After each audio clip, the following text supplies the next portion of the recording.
I've always wanted to do that intro. My own little zapper. Or light gun. So let's get started. Skyfall.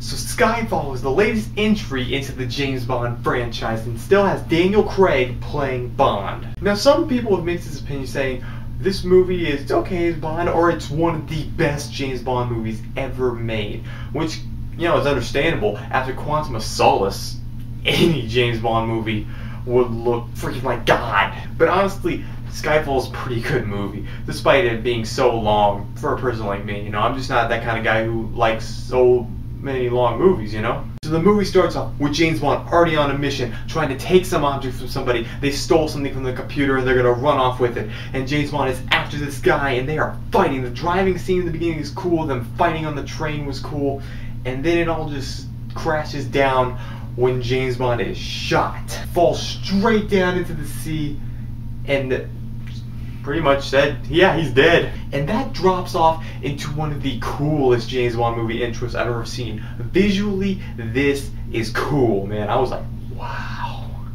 Like, if you've ever, like, if you're a fanboy of James Bond, you'd be like, yes. And then the movie picks up with somebody who is trying to take down M and is selling out so many agents, not selling out them, but giving away their names, and they are going to be killed because of it. And you're wondering, who the hell is trying to take down M? Well, I'll tell you that in a minute.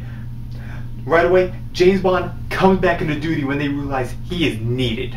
But right when they get back to the fact, when he gets back into training, when they need him to retake his test so he can become an agent again, you realize something about him. He's getting a little old. And that is the focus of this movie. It's, yeah, he's old, he's aging, he's not 100% what he used to be, he's old school. But what's wrong with that? Sometimes everybody needs a classic, and that's one thing this movie proved. This James Bond movie actually does have a lot of throwbacks to some of the older James Bond movies. It has like a quote here or there, not really a quote, but like a movie title quote here.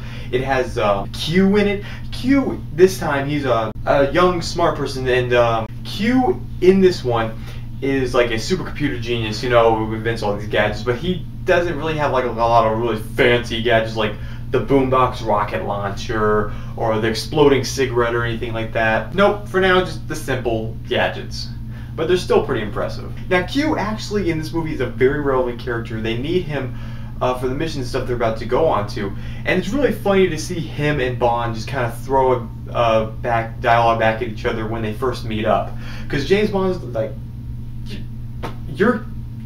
look how young you are, man. What's up with that? And Q just throws back some dialogue. I love that. I love when they can do good throwbacks to each other. Now, anyway, James Bond gets back into the field and finds out that the person who is doing this is an old agent. He's trying to take down Q for what she has done to him, for not coming to his help when he needed it. They sold him out and he wants to tear them down. Now I'm going to say the villain who played, the guy who played the villain, he was pretty good. Found out he's the guy that played Voldemort in the Harry Potter movies. I was like, I kind of knew it was you.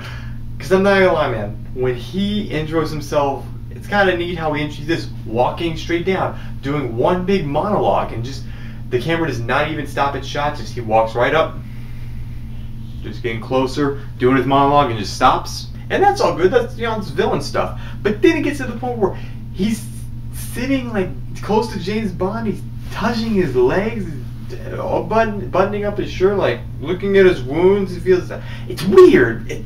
It's weird, man. God. That guy creeped me out a little bit. He was, ugh. But he was a good villain. He's a man with a plan, and he had everything to back it up. He had a genius scheme, he had a backup plan for his backup plan for his backup plan to just tear everything down. The final action scene in this movie was pretty cool, man. Had all sorts of gunfire, explosions, and all that. It's a great James Bond flick. You're a fan of Bond? Go see this movie. It's definitely worth the money. It's definitely worth renting it. Definitely worth buying it. I will say this movie is an immediate watch to fans of Bond and a solid buy rating. Alright then guys, that is my review of Skyfall, and I will see you on the next After the Show.